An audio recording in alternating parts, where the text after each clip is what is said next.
Assalamualaikum warahmatullahi wabarakatuh. Nama saya Ahmad Firdaus dengan NPM 2024003005. Di sini saya akan presentasikan UTS pengenalan bahan kimia tahun akademik 2025 dengan judul implementasi GAS di industri konstruksi.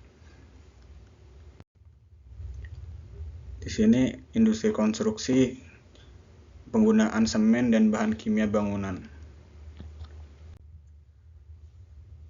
Pendahuluan GHS Purple Box adalah publikasi dari Sistem Harmonisasi Global Klasifikasi dan Pelabelan Bahan Kimia.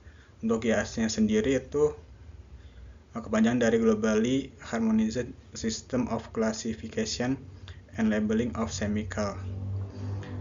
Dan GHS ini diterbitkan oleh PBB atau Perserikatan Bahasa Bangsa dan berisi kriteria klasifikasi yang seragam untuk bahaya kimia, baik bahaya fisik, bahaya kesehatan, maupun bahaya lingkungan. Dan untuk pengertiannya sendiri, guys, Purple Book adalah sebuah sistem yang dibuat untuk menyeragamkan klasifikasi dan pelabelan bahan kimia di seluruh dunia, sehingga informasi mengenai bahaya bahan kimia dapat dipahami secara universal. Untuk selanjutnya itu tujuan GHS Purple Book. Pertama itu standarisasi klasifikasi bahan kimia.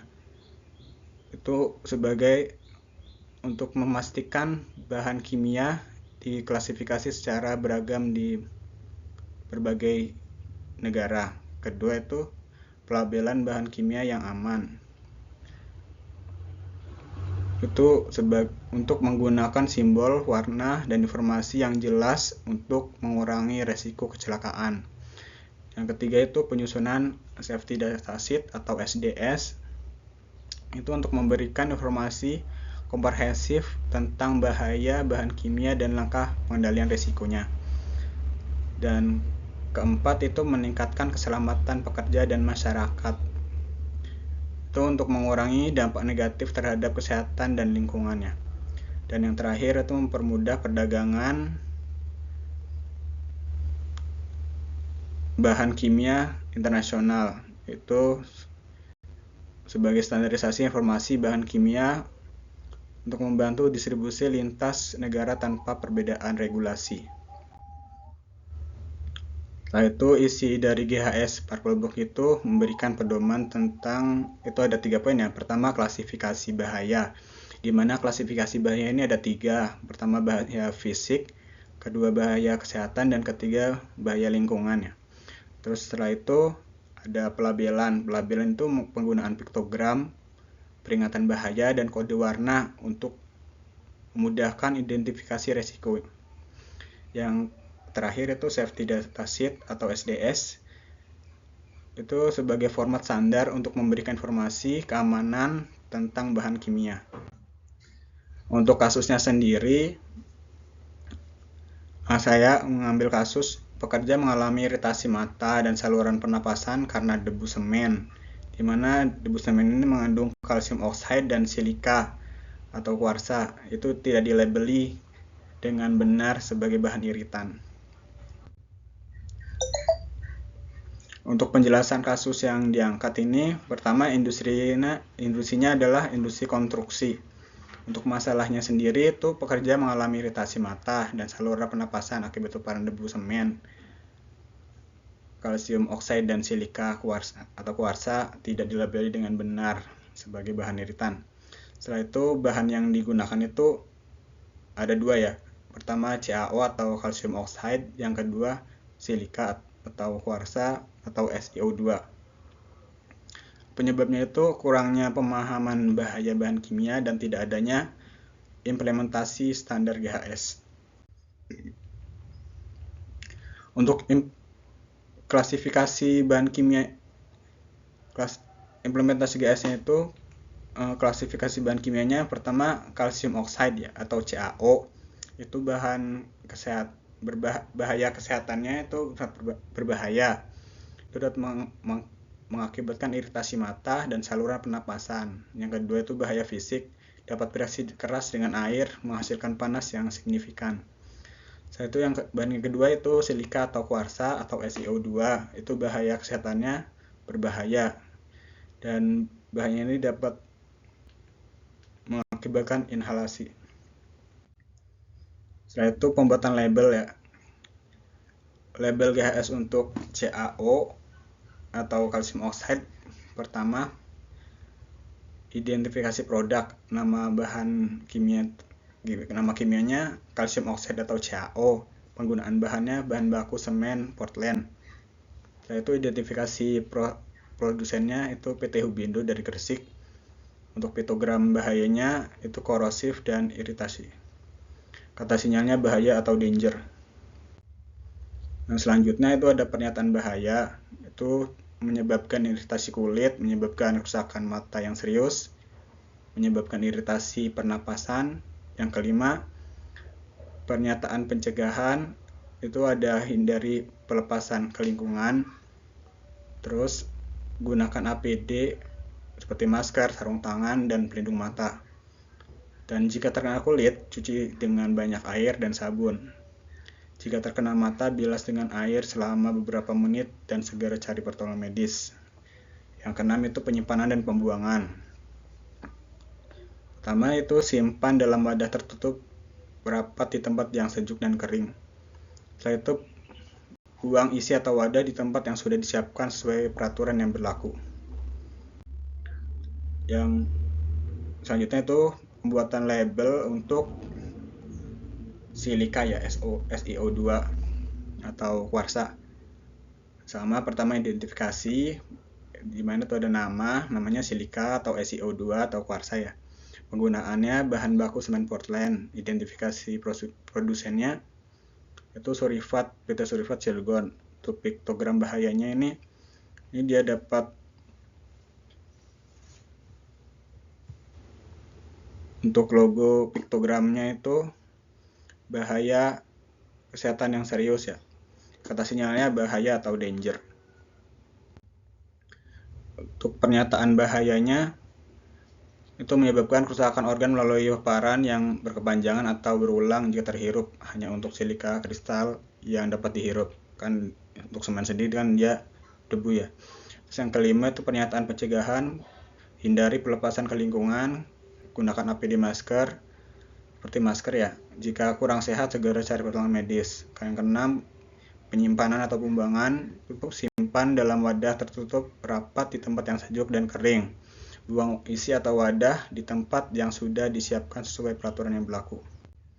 Untuk implementasi GHS, pembuatan SDS atau safety data sheet untuk kalsium oxide CaO dan silika atau SiO2 untuk kuarsa ya.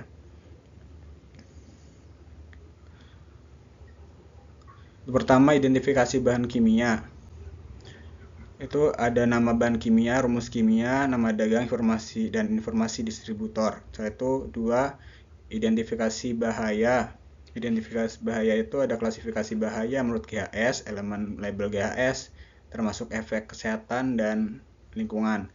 Yang ketiga itu komposisi bahan. Itu ada informasi mengenai data bahan kimia, nama sinonim, konsentrasi, dan bahan kimia. Setelah itu ada keempat, langkah pertolongan pertama. Itu untuk tindakan darurat untuk paparan melalui mata, kulit, inhalasi, atau konsumsi. Setelah itu yang kelima itu tindakan pemadam kebakaran. Itu jenis alat pemadam yang disesuaikan dan langkah-langkah keselamatan yang digunakannya. Untuk yang keenam itu tindakan darurat jika terjadi tumpahan. Itu sebagai metode penanganan dan pengendalian tumpahan. Yang ketujuh itu penanganan dan penyimpanan yang aman.